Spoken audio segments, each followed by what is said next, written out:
Yes, students, this is the next term which we are introducing in power screws, that is collar friction. As just now we have seen in that figure, collar means it is like a small circular disc, right? Apart from the screw and nut arrangement so far what you've seen in power screws, below the screw there is also a small circular plate that is called collar. It is something like you have seen screw and nut arrangement, and below the screw there is a visor like circular plate will be there, no, visor like plate. So similar to that one, a flat circular plate will be there, so that is collar, right? So till now we have derived torque required derivation, no? So there you have only considered a friction between the screw and nut, correct? But apart from that there is a collar also present, no? So that collar friction also you are supposed to include to get a total torque necessary, right? So we have to include the collar friction also, right? So that's what I am introducing. Okay, that previous derivation part, that torque is due to the friction between the screw and nut. But what about the collar friction? So that also you are supposed to include. Okay, so collar friction, as I have written here, in addition to screw friction which we have seen so far in previous derivations, there is collar friction in power screw, right? That flat disc which is present below the screw, no? So that friction also you are supposed to overcome. So that is why, therefore, torque necessary to overcome collar friction. So what is torque? Force into that perpendicular distance, mean radius, no? So here torque is equal to frictional force, this frictional force into mean collar radius. Try to recollect that figure which I have shown in the beginning of today's class. That collar mean radius if multiply with frictional force, so that is nothing but a torque, correct? This frictional force can be written as small fc into F. What is small fc? It is a collar friction. Collar friction, let me repeat, collar friction into F.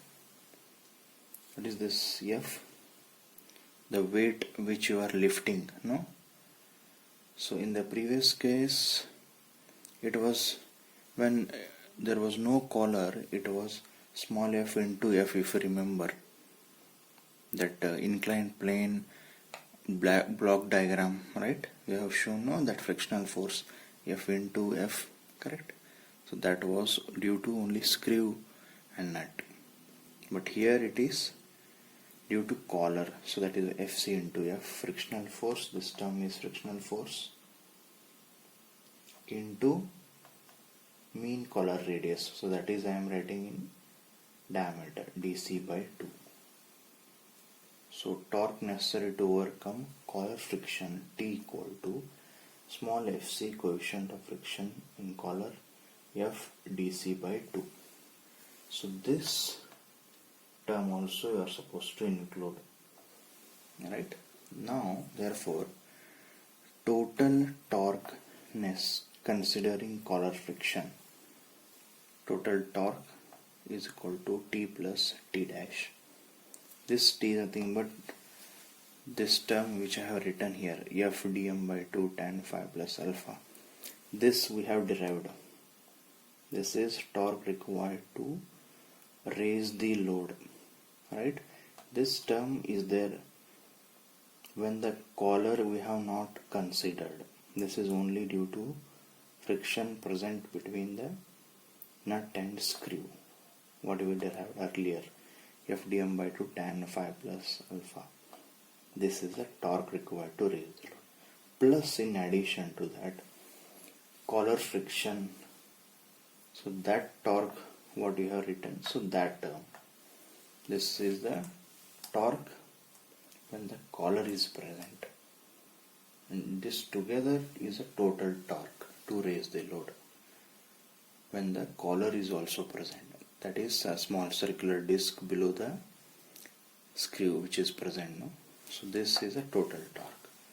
So here what I am doing, I am taking F dm by 2 as a common term. So what will remain in bracket, tan phi plus alpha plus Fc dc by dm, which is equation 9.19, page number 11. And dc is mean diameter of a collar. Okay, mean diameter of collar. So let me show this equation in data and book. So in problems, if they tell you include collar friction also, so this is the total torque expression you are using in problem. If collar friction we are not including, then only this torque expression we will be using, which we have derived in the previous class. Right? Now this expression is there, page number 1111, equation 9.19. Torque taking to consideration collar friction, when you include, this is the total torque expression.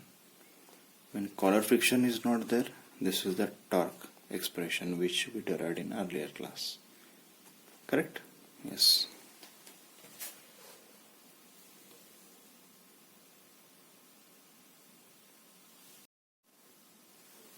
Now this is a very important note, students. So whatever derivation we read now, so those all derivations are for square thread patterns, right? What if the thread patterns are other than square threads? So what are the thread profiles that I have shown you with the help of diagrams in the lecture number 1 of power screws? Different thread patterns with the diagrams and what is the meaning, so that we have seen in lecture number 1. Now what changes, slight change you have to make if there are other threads other than square threads. So note, other than square threads. First one, that is for angular threads, that is ACME and trapezoidal thread, if it is there. Now this is a very important change you have to make, students. You have to take coefficient of friction as F by cos theta instead of just a F. You are using coefficient of friction as a term small f if it is a square threads. If you observe previous derivations, you have used only f, small f, just a f term. If it is not a square thread, if it is angular threads, then you are using coefficient of friction as F by cos theta, not just a F. This entire term itself is the coefficient of friction, F by cos theta, if it is the angular threads. Angular threads diagram also I have drawn in the lecture number 1. You can go through that.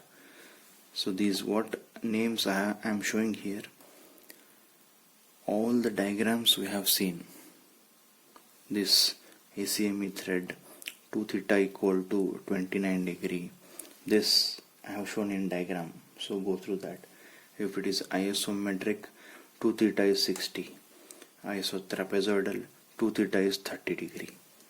If it is a buttress thread, 2 theta is 45 degree.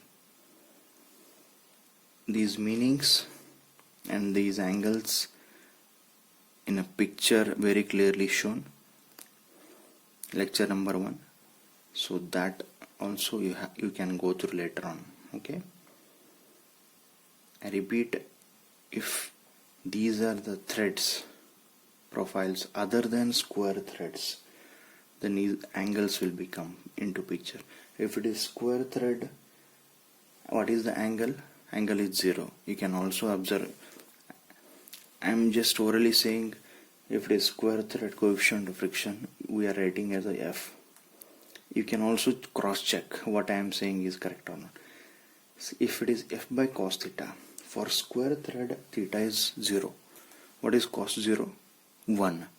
So again F by cos 0 is nothing but F only. For square thread only F term. If any angular threads are there, coefficient of friction you are writing as F by cos theta, and theta you are referring, these are the thetas for different thread profiles other than square threads. So very important is this, so required for problems. Okay, so later on I will share the notes also, but for time being understand this. If it is square thread, only F term, small f for coefficient of friction, because there is no angle, right? Square thread, what, how it looks, square thread profile. This is the square thread profile now, right? I am talking about this angle. This angle is 0 only. If it is angular threads,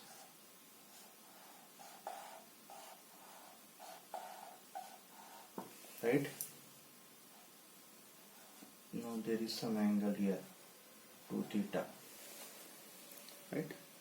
This is 0 only. This is some angle depending on thread profiles, correct? For square thread, theta is 0, cos 0 is 1, so only F term. Any other thread profile other than square thread, coefficient of friction can be written as F by cos theta.